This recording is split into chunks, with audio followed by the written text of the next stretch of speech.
မင်းညာနေပြီးတော့ကြိုးဆိုပါတယ်ဒီနေ့ညာဆောင်လေးတွေပြမယ်နော်ဒီညာဆောင်လေးတွေပါဒါလေးတွေညာဆောင်လေးတွေဒီကောင်က12ပေ3ပေ8လက်မတရားအိတ်နှစ်ထည့်ရမယ်တရားအိတ်ဆိုရင်6ပေ3ပေ8လက်မဒီလိုလေးနော်ကျွန်တော်ဖြန့်ပြအောင်မယ်နော်အဲ့လိုဒါတရားအိတ်ဒီမှာတရားအိတ်သူကဒီလိုဖြန့်လိုက်ရင်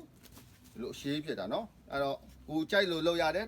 တရားအိတ်လုပ်ချင်းရင်ဒီထိတ်ကနေဖြတ်ပြီးတော့လုံးရင်တရားအိတ်နှစ်ထည့်ရမယ်ဒီကနေပြီးတော့ထိတ်ကိုဖြတ်ပြီးဒီ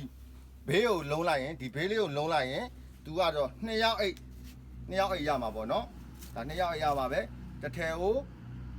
ငွေကျပ်1000ပါနော်ဒီတအုပ်ကို1000ပါနော်အိမ်ရောက်ငွေချင်နဲ့ရပါတယ်969 558880အိမ်ရောက်ငွေချင်နဲ့ပဲပို့ပါတယ်စေရန်ငွေလက်မခံပါဘူးကြိုတင်ငွေလက်မခံပါဘူးနော်ကျွန်တော်ရှိမှလာမေးတဲ့ဟိုဟာလေတချို့ဒီနောက်ပတ်ဒီတပတ်တစ်ပတ်တော့လာမေးတဲ့လူတွေရှိတယ်ကျွန်တော်ရှိမှကျွန်တော်ဒီအညာတောင်ပျော့ပျော့အီလေးရှိလားပြီးတော့တလွားဖြတ်ပြီးသားပေါ့နော်